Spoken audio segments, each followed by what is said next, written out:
नमस्कार दोस्तों, हाजिर हूँ एक बार फिर से अपने एक टॉपिक के साथ। बड़े बुजुर्ग, घर के बड़े बुजुर्ग, हम किस तरीके से कैसे बड़े बुजुर्गों को लें ये किसी को नहीं पता। जिसको पता है वो बहुत अच्छे से सामंजस्य के साथ उनका जीवन अपने साथ खुशी खुशी निकाल रहा है। जिसे नहीं पता उनको मैं प्रतिदिन देखती हूँ, कभी कॉलेज जाते समय, कभी कॉलोनी में, तो कभी अपने फ्लैट के साथ, कभी कहीं यदा कदा देखती रहती हूँ। बड़े बुजुर्ग दो तीन पहलू ऐसे हैं जहाँ बहुत परेशान होकर अपनी लाइफ को निकाल रहे हैं। पहली चीज़, बच्चे हैं लेकिन वो अकेले हैं। दूसरी चीज़, पैसा है लेकिन उनके लिए सुविधा नहीं है। तीसरी चीज़, खुशी मिल सकती है लेकिन उनके लिए खुशी नहीं।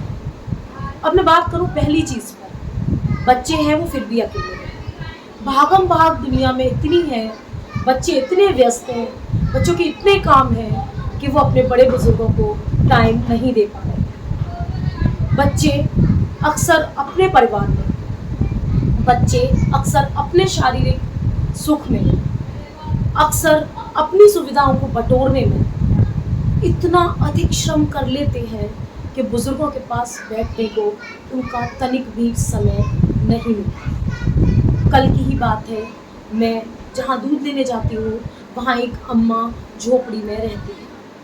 उन्होंने मुझसे कुछ बातें की, मैं डेली उनको जाते में नमस्कार ज़रूर बोलती हूँ। बहुत गरीब, बहुत परेशान, माथे पर पसीना आ रहा हुआ।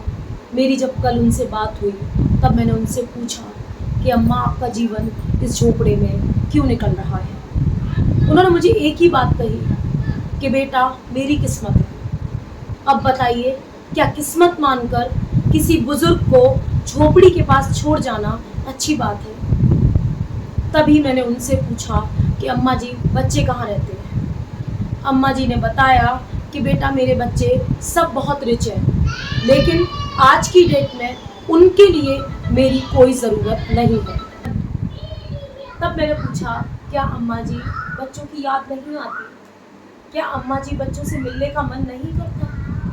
क्या अम्मा जी आप कभी चाहती हो कि उनके पास जाओ? तो उनकी एक ही साधारण सी बात थी, बेटा, सारा दिन तो खाने पीने का सोचने में चला जाता है। आज का खाना कौन देगा, आज खाना कहाँ से खाऊंगी। सारा दिन तो इसी में चला जाता है कि कपड़ा ये फट गया तो कौन देगा। जब तक शरीर में दम था काम किया, आज जब शरीर बेकार हो चुका है तब काम भी नहीं करने की स्थिति में हूँ। खाना कहाँ से जुटाऊँ, पहनूँ कहाँ से, तो बच्चों के बारे में सोच नहीं पाती। जब बिस्तर पर सोने आती हूँ तब अपना शरीर साथ नहीं देता।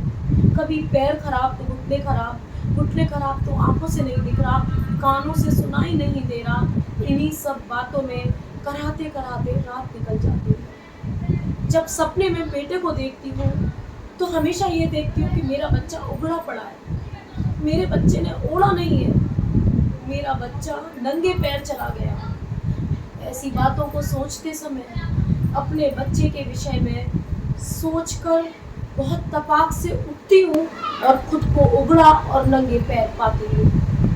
तभी ख्याल आता है कि बच्चे तो मेरे साथ है ही नहीं। उसी पल सोचती हूँ कि जहाँ भी होंगे ईश्वर उनको अच्छा रखे, जहाँ भी होंगे ईश्वर उनको कपड़ा, खाना, हर वो चीज़ मुहैया कराए जिसके वो ज़रूरतमंद है। ऐसी बातें सुनकर अम्मा जी की बातों को सुना और हाथ पकड़ा उनका, उनसे बोला, क्यों लोग देवी देवताओं को पूजने मंदिर जाते हैं, क्यों नहीं आपके पास आ जाते और जो पैसा वहाँ चढ़ाते हैं क्यों नहीं आपको दे देते।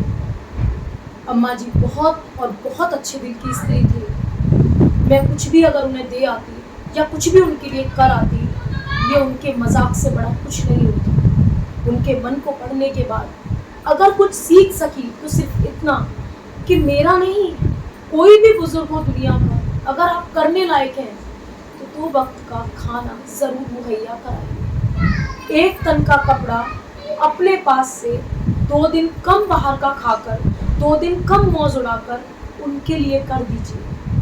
यकीन मानिए वो कहीं ना कहीं लगेगा। कहीं ना कहीं आपके खाते में ऐड होगा और आपके बच्चे निश्चित ही रूप से जब आप बुजुर्ग होंगे तब वो क्रेडिट आपको दे देंगे। मैंने ऐसी कहानियाँ कुछ समय पहले से ही देखना, महसूस करना शुरू किया। ये तब से हुआ जब मेरे माता पिता बुजुर्ग होने लगे। मैं नहीं कहती कि वो बहुत असक्षम है। मेरे पिता बिजनेसमैन हैं, मेरी माता सक्षम है, मेरे भाई भाभी दोनों ही बहुत अच्छे हैं, लेकिन हमेशा और हमेशा वह अच्छा करते रहें, वो जैसे हैं वैसे ही बने रहें, इसकी मैं ईश्वर से कामना करते हुए, सभी बुजुर्गों की अच्छाई का संदेश देते हुए आज के दौर की नई पीढ़ी के लिए एक रिक्वेस्ट ज़रूर करूँगी। आपके बुजुर्ग हों या किसी बाहर के व्यक्तित्व में बुजुर्ग हों, आप प्लीज़ उनका सबका ध्यान रखिए। जितना बन पड़ता है, 1 रुपये से लेकर 100 रुपये तक, 100 रुपये से लेकर 1000 रुपये तक, आपकी जैसी क्षमता हो वैसा करने का कष्ट कीजिए।